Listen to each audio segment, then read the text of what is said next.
the first card you have for your past is, yes, the moon.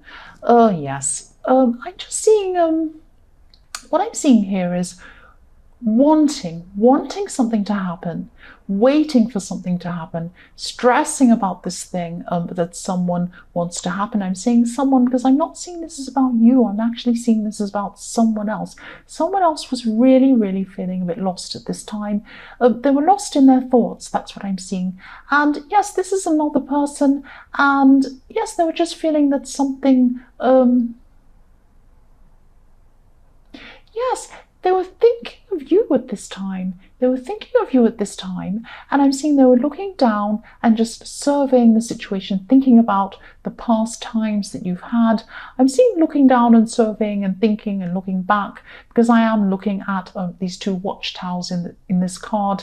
And when you go up a watchtower, that's what you do. There's only one window. You can't look all the way up and all the way down. You have to go right to the top, look out that one window and see down. So that's what they were doing. They were looking right down, seeing everything as it was, seeing all the history they had with you, looking at bad times, looking at good times, everything else, and looking down at it and worrying about it. And this could be about an ex, I'm seeing, because I'm seeing this person, yes, they're looking back on the past, looking back on what happened, and I'm just seeing, yes, I'm not seeing that they contacted you. They probably haven't contacted you yet, but they were just looking back over things. And they could have even been losing sleep over things, because I'm seeing that they were really stressed about things that happened between you. Lots of different things. I'm not seeing one specific thing. I'm seeing there are a lot of different things. And each time they think about things, more things pop up for them in their heads. They're thinking, oh, wow, this is another thing that happened. Oh, I really regret that. And oh, I wish I had have said that. And oh, all of that kind of thing. That's what this person was thinking. So the next card you have your past is the King of Wands. So yes, you were working really hard at something, and not just working hard, but I'm seeing you being very persistent and consistent.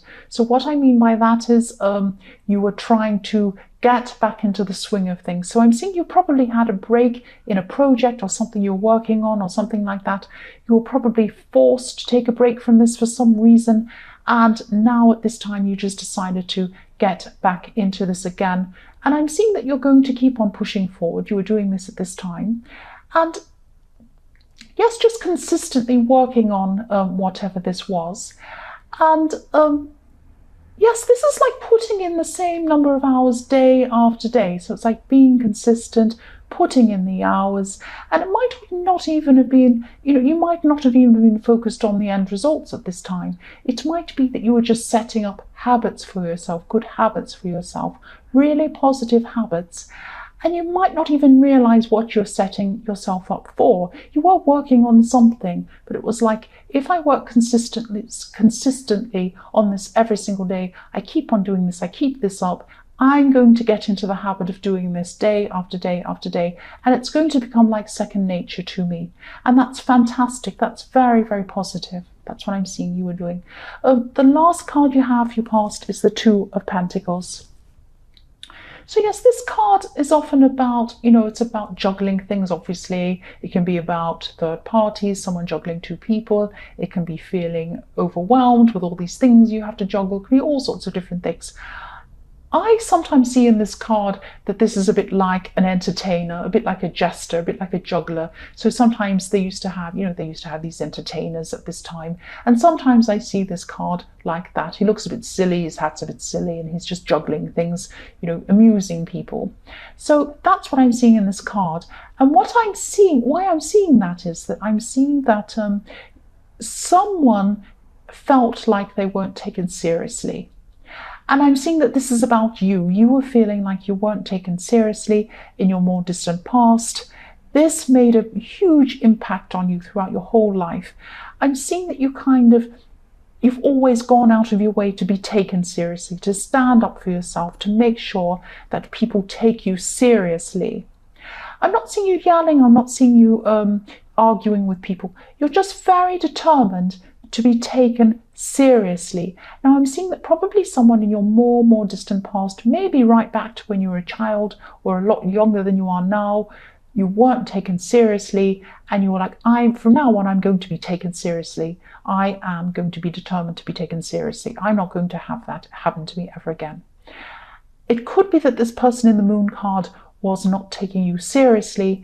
That might be one of the reasons why you're not around this person anymore. Might be that. And I'm seeing that maybe they didn't listen to you, or it could be that, something like that. Maybe they were troubled about that. This could be one of the things they were really worrying about. And they were regretting that. But I'm also seeing there were a lot of other things they were regretting as well and thinking about. So it wasn't just that, but this could be a major thing. One of the things that they didn't do, maybe they weren't taking you seriously. The first card you have, your present, is the Sun. So this is a fantastic card. I'm seeing this is about, yes, this is the way the person in this Moon card is starting to see you. I'm seeing this is about things coming to light. They're starting to understand. They're having a kind of a breakthrough about how they see you. They're still having some regrets and they're still working through this. But yes, there is a breakthrough and they're starting to realize some things about you. And I'm still not actually seeing them approaching you at this time. They are realizing things that you probably tried to tell them in your more distant past. But as I was seeing in the Two of Pentacles, they probably weren't listening to you. They weren't they weren't taking what you were saying seriously or something like that. And that's, again, they're regretting that. And they can see, I think, that you felt that was important, that you were being taken seriously. And that could have been one of the major things that they didn't do for you. The next card you have, your present, is the Four of Swords. Sorry, Four of Swords. I'm not saying that properly. So yes, this person, yes, look at this person just lying down, resting, not exactly resting, but they're just in themselves, keeping to themselves, working through this, processing things, lying down, thinking about everything that's happened, still doing this. And I'm seeing that they could have thought that there was kind of yes, I'm seeing a window, I'm looking at this window, and they could have thought that there was some sort of window of opportunity with you or something like that, but they thought they couldn't access it for some reason. If you look at this window, it's very, very small. It's in the top left-hand corner of this card. It's a beautiful stained glass window, if you look at this, which stained glass windows are so beautiful. And it's very small, though. It's very small, it's in a corner, and the man in the statue, whoever this is lying down, probably couldn't fit through this window if they tried, and they probably couldn't jump up to this window either because it's probably up very, very high. And also when you think about stained glass windows, a lot of them weren't made to be opened. Some of them were, but a lot of them weren't made so that you can open them. They weren't practical. They're supposed to be looking beautiful. They're supposed to inspire things in you when you look at them with the sun shining through the scene. You're supposed to be, oh, wow, look at that amazing scene. Usually they were religious scenes. But this, yes, this person is lying down thinking, I don't think I'll ever get through this window. This is a window of opportunity, but look how small it is. It's very beautiful, but I can't reach it. I can't get through it. I don't know what to do. So I'm not saying that they're always going to be feeling like that, but this is one of the feelings they're going to be thinking when they're just by themselves processing everything that's happened. Unobtainable. This is how they probably feel about you at this time, that you're unobtainable to them. The last card you have, your present, is the Nine of Cups. Look at this guy. I always laugh when I see him. So yes, I'm seeing that this is actually about contentment. This is about contentment. You're a lot more contented, obviously, than this person in the Moon card. You're way more contented than them. You don't have to be very contented to be more contented than them at this time. They're very lost in their thoughts. You're working towards something. You're working toward manifesting something that you really, truly want at this time. You can see that this is in front of you. You can see that this is possible for you at this time. You have this in front of you. It is possible for you. I'm seeing that it is possible for you. Look, you have the Nine of Cups.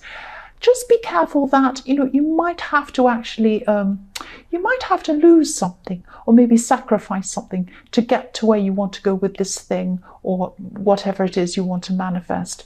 This could be a lack of time, because I am seeing a lot of hard work in this, and I'm seeing that probably in the King of Wands, you were putting in these good habits to yourself to get yourself used to this day-to-day work, and that's what you're setting up for yourself. You may not have realized that, to set yourself up to manifest this thing so that when this comes along, you'll be used to this hard work. It might be something like that. You'll probably have a lack of time if you choose to do this thing. I'm seeing a lot of persistence, persisting, and yes, if you pursue this, you might not have much time to do other things or to spend time with a lot of other people. If you look at this man in this card, he's very content, but he's by himself. So you might lose some people. You might lose touch with people. You might not have time to keep up with everyone. That's what I'm seeing. That might be something you have to sacrifice. The first card you have for your future is the Eight of Swords. So yes, I'm seeing this could be about someone around you. This is not this person in the moon card. This is not this person that's thinking about you. I'm seeing this is probably a friend. This is probably an ex-friend I'm seeing, a past friend. Yes, I was thinking it could be a family member, but actually no, I'm seeing it's probably a friend. Yes, an ex-friend. This person's trying to run from their problems. This person has a lot of burnt bridges behind them. This person, whenever they come up against a problem with someone, they run away, or they try to run away. They might physically run away, but they can't actually run away in their head. They're trapped with their thoughts. They're trapped with regrets. They can never really run away. You can run. You see a lot of people doing this when they run from country to country, or, if you're in the US or other places, sometimes they run from state to state. Oh, now I'm here. And the next time you see, oh, now I'm in another state. Oh, now I'm in another country. Oh, now I'm here. Now I'm in Spain. Oh, now I'm in France. Or now I'm in Germany. You think, what are you doing? Why are you, there's nothing wrong with traveling if that's what you love doing. I love traveling. But if you're doing it to escape, oh, I want a whole new scene now. I'm getting away from all of that. You never can. And you see these types of people, and they often keep running and running and running from place to place to place to place. Oh, I want to start a new life. Oh, now I wanted to start another one. Now I want to start another one. You can never escape yourself. If you run, you can never escape yourself. If you're escaping problems, wherever you go, you take your problems with you. That's the old saying. So that's what's happening with this person. You might have had some sort of argument with them. You might have been angry with them about something, and you're probably not the only one. They probably have quite a few people who are angry with them. They run away. They look like they're having a fantastic time wherever they are. They might be in an island paradise, swimming in a pool or something, and you think, oh, wow, they're fantastic, having a great time. No, they're in their thoughts, they're upset, they're worried, they're trapped by their thoughts. Look at this woman. She's trying to run away from home. Her home's in the background up on a hill, but she can't get any further because her thoughts are trapping her. That's what I'm seeing with this person in this card. They might work through it eventually, but it's something they're going to have to face. They have to face their problems before they can actually get through whatever it is. The next card you have for your future is Justice. So yes, I'm seeing that you are going to be pursuing this goal in the Nine of Cups, this thing that you really want to manifest, whatever it is you want to do. But I am seeing that you are weighing things up. This is what the Justice card the Justice card is saying to me. Might be a car you're pursuing. The Justice card is saying to me that you are going to be looking at all angles of this first, weighing everything up. I think you are going to realize that you are going to make some sacrifices to do this, probably time sacrifices, and you're thinking, is this worth it? Is this not? I have to look at all the angles of this. I have to see whether I can actually put this commitment in. All sorts of things you're going to be looking at. And that's very sensible. You're going to be very sensible when you do this. But I am seeing that probably eventually you will do this. Probably not at this time in your future. It might be in your more distant future, because I'm seeing at this time you're just looking at all the angles, all the aspects of this, seeing whether this is really what you're going to do. The last card you have for your future is the Three of Pentacles. So yes, I'm seeing this is about this person again in the Moon card, this poor old person in the Moon card that has all these regrets about you. They're thinking about you, wanting to contact you, but thinking, I can't do this. And that's what I'm seeing again in the Three of Pentacles. This is what they're seeing. They're seeing three people, you, them, not three people, three things, two people and an obstacle, you and them and an obstacle. That's what I'm seeing when I look at these Three of Pentacles. They want to jump out and speak to you. They can't. They see this big obstacle in front of them. They're afraid that you're going to reject them. They really regret all these things. They're afraid you might even say no and slam the door in their face or something like that. They might eventually come to talk to you, but at this time, they're not going to be ready. But I'm seeing that probably in the future, they might come to do that with you. So just be prepared if that's, what you want. I don't know if you want to see them or not, but be prepared that probably in your more distant future, I'm trying to say, they will come and speak to you at some time, but not at this time in your future.